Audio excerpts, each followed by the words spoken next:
कभी कभी ऐसा लगता है ना कि करियर में आगे बढ़ने के सारे पुराने नियम बदल गए हैं। देखिए, हम सबने यही सुना है, मेहनत करो, नियमों का पालन करो और तरक्की मिलेगी। लेकिन सेथ गोर्डन एक सवाल पूछते हैं, क्या ये रास्ता आज भी उतना ही सुरक्षित है? या कहीं ऐसा तो नहीं कि भीड़ का हिस्सा बनकर हम सबसे बड़ा जोखिम उठा रहे हैं? और यही यही तो आज के वर्कप्लेस की सबसे बड़ी पहेली है। एक तरफ हमें सिखाया जाता है कि टीम में घुल मिल जाओ, फिट हो जाओ, और दूसरी तरफ उम्मीद की जाती है कि हम अपनी एक अलग पहचान भी बनाएं। ये एक ऐसी खींचतान है जो हर किसी को महसूस होती है। क्या भीड़ में खो जाना सही है या फिर अलग दिखने का जोखिम उठाना? देखिए, एक बात तो बिल्कुल साफ है, पुराने नक्शे अब काम नहीं करते। दुनिया बदल चुकी है और सफलता तक पहुंचने के लिए हमें एक नया रास्ता, एक नई सोच चाहिए। तो चलिए पता लगाते हैं कि ये नया रास्ता आखिर दिखता कैसा है।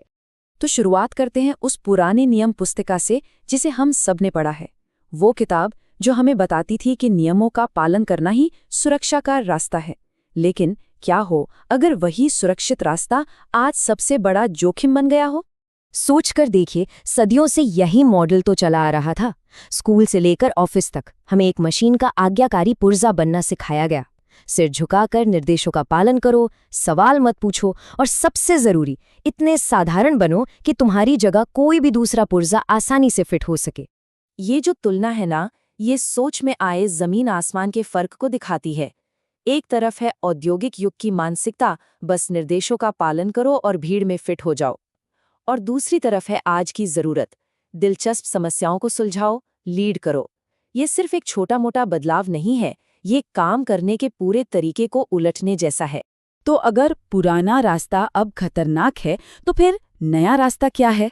इसका जवाब एक शब्द में है, लिंचपिन। ये सिर्फ एक नया शब्द नहीं है, बल्कि काम की दुनिया में एक क्रांति लाने वाला विचार है। तो आखिर ये लिंचपिन है कौन? देखिए, ये कोई जॉब टाइटल या कोई पद नहीं है। लिंचपिन वो इंसान है जो अपनी क्रिएटिविटी, अपनी सूझबूझ और लोगों को जोड़ने की अपनी क्षमता से खुद को इंडिस्पेंसिबल यानी अनिवार्य बना देता है। वे सिर्फ काम निपटाते नहीं हैं, वे सच में फर्क पैदा करते हैं। और यही वो सबसे जरूरी बात है जो एक लिंचपिन और एक साधारण कर्मचारी के बीच फर्क पैदा करती है। उनका जो असली काम है वो भावनाओं को समझने और संभालने से जुड़ा है, जिसे कहते हैं इमोशनल लेबर या भावनात्मक श्रम। भावनात्मक श्रम मतलब वो काम जिसे कोई मशीन या कोई सस्ता विकल्प नहीं कर सकता। ये सहानुभूति, विश्वास और जुनून के साथ इंसानी रिश्ते बनाने की कला है। और यही वो खूबी है जो किसी को सच में इंडिस्पेंसिबल बनाती है। तो अगर लिंचपिन बनना इतना जरूरी है, तो हमें रोक क्या रहा है? सबसे बड़ी रुकावट कोई बॉस या कंपनी नहीं होती।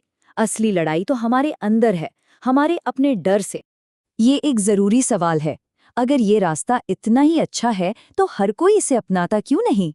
जवाब हमारे दिमाग के एक हिस्से में छिपा है, जिसे सेथ गोर्डन बड़ा दिलचस्प नाम देते हैं, लिजर्ड ब्रेन।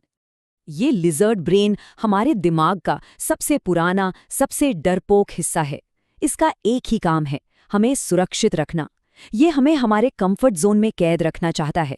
ये बदलाव, आलोचना और असफलता से इतना डरता है कि हमें बचाने के चक्कर में हमारी तरक्की ही रोक देता है। ये कुछ जाने पहचाने बहाने हैं, है ना? ये सभी विचार उसी लिजर्ड ब्रेन से आते हैं। ये हमें इनएक्शन और कन्फॉर्मिटी यानी कुछ न करने और बस नियमों को मानने की ओर धकेलता है, ताकि हम सुरक्षित महसूस करें, भले ही हम अपनी पूरी क्षमता का इस्तेमाल न कर पाएं। और यही तो सबसे बड़ा सच है, लिंचपिन बनने के लिए किसी जादुई टैलेंट की जरूरत नहीं है। जरूरत है तो बस अपने अंदर के डर और इस रेजिस्टेंस पर काबू पाने की। असली लड़ाई बाहर नहीं, हमारे भीतर है। तो ठीक है, हमने डर को समझ लिया। अब सवाल ये है कि इसे हराकर आगे कैसे बढ़ें? एक लिंचपिन की तरह सोचने और काम करने के लिए हमें असल में करना क्या होगा? एक लिंचपिन का काम 3 मुख्य सिद्धांतों पर चलता है। पहला, अपना नक्शा खुद बनाओ, खासकर तब जब कोई बना बनाया रास्ता न हो। दूसरा, अपने कला को एक तोहफे की तरह बांटो, बिना ये सोचे कि बदले में क्या मिलेगा। और तीसरा, जो शायद सबसे मुश्किल है, अपने काम को पूरा करो और उसे दुनिया के सामने लाओ।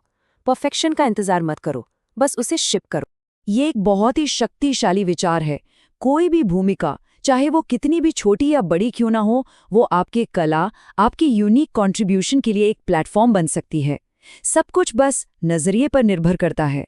तो अंत में सवाल सिर्फ एक ही है, जब सफलता का कोई बना बनाया नक्शा मौजूद नहीं है, तो आप कौन सी कला बनाएंगे और दुनिया को क्या देंगे?